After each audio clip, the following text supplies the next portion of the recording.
আসসালামু আলাইকুম সুপ্রিয় দর্শক শ্রোতা, আজকে আপনাদেরকে বলবো পাইলসের নামে যে সমস্ত চিকিৎসা চালু আছে তার মধ্যে কখন আপনি বুঝবেন যে এটা আপনার সঠিক চিকিৎসা হচ্ছে না বা অপচিকিৎসা হচ্ছে। সত্যিকার অর্থে পাইলস শব্দটা এত জেনারেলভাবে, এত সাধারণভাবে আমাদের দেশে প্রচলিত যে মলদ্বারে যা কিছু হয় সব কিছুকেই পাইলস মনে করা হয়। আসলে পাইলস যেটা, সেটাকে আমাদের ভাষায় আমরা বলি হেমোরয়েড, বাংলায় যেটাকে বলা যায় গ্যাস।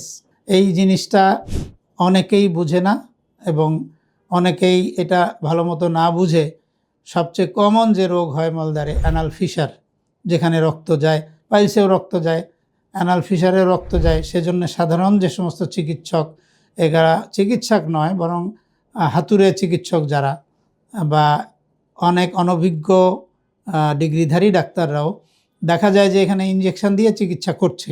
আসলে বিষয়টা ছিল ফিসারে কিন্তু কোনো রকম ইঞ্জেকশন দিয়ে চিকিৎসা চলে না। এটা আরও পায়খানার রাস্তার ক্ষতি হয়। ইঞ্জেকশন দিয়ে চিকিৎসা হয় সত্যিকারের পাইলস যেটা, হেমোরয়েড যেটা, সেখানেও ইঞ্জেকশন দেওয়ার বিশেষ কিছু কায়দাকানুন আছে। তো সবাই সেই কায়দাকানুন এত সহজে জানার কথা নয়। সেই জন্যে এই ইঞ্জেকশন চিকিৎসাটা কিন্তু বেশিরভাগ ক্ষেত্রেই ডিগ্রি ছাড়া ডাক্তাররা করেন এবং তাদেরকে ডাক্তার বরং বলবো না, ডিগ্রি ছাড়া হাতুড়ে ডাক্তার অথবা কবিরাজ এনারাই করে থাকেন। এবং তার ফলে যে অসুবিধার সৃষ্টি হয়, পাইলস তো পাইলসের জায়গায় থেকেই যায় এবং ইঞ্জেকশনের ফলে মলদ্বারের যে ক্ষতি হয়, এই ক্ষতিটা কিন্তু পরবর্তীতে আর কোনো অপারেশন করে বা কোনো কিছু করে স্বাভাবিক অবস্থায় আনা যায় না। এই বিষয়টা সবাই সজাগ থাকতে হবে যে সত্যিকার অর্থে এই চিকিৎসাটা কতখানি কার্যকর এবং তার জন্য এটা চলবে কিনা। এই বিষয়টা আমি সমস্ত রোগীদেরকে বা সমস্ত সাধারণ মানুষকে অনুরোধ করব, আপনারা সস্তায় চিকিৎসা করতে অনেক সময় যান। টাকা পয়সার অভাব বাংলাদেশের মানুষের থাকবেই, কিন্তু এমন চিকিৎসা করবেন না যে সস্তায় করতে গিয়ে পরে 3 অবস্থার সৃষ্টি হয়। এটা আমরা সবাই জানি, সস্তার 3 অবস্থা। তো যাই হোক, সেটা আপনার নিজস্ব চয়েসের উপরে নির্ভর করবে, নিজস্ব বুদ্ধিমত্তার উপরে নির্ভর করবে।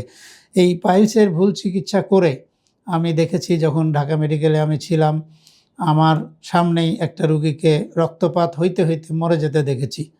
বাইরে কোথায় ইঞ্জেকশন দিয়েছে, ইমার্জেন্সিতে যখন আসছে তখনই তার অবস্থা খারাপ। আমরা যখন ভর্তি হয়ে সে আমাদের সামনে আসছে ততক্ষণে তার শেষ। তাকে যে রক্ত দিয়ে বা স্যালাইন দিয়ে বাঁচায় রাখার একটা চেষ্টা করব, সেই সময়টুকুও পাওয়া যায়নি।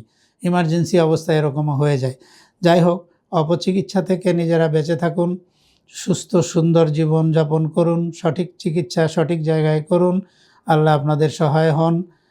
খরচ চিকিৎসার বিষয়ে অনেকের অনেক আপত্তি, যেখানে সেখানে কম পয়সায় করে ফেলে। আসলে কম পয়সার যদি সমস্যা থাকে, অবশ্যই আমাদের সরকার আন্তরিক এবং বিভিন্ন সরকারি হসপিটালে চিকিৎসা হয়।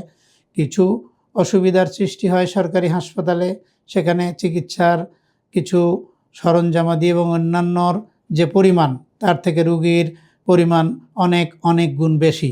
সেই কারণেই অসুবিধার কিছু সৃষ্টি হতেই পারে, কিন্তু তার অর্থ এই না যে সরকারি হসপিটালে কোনো চিকিৎসা হয় না।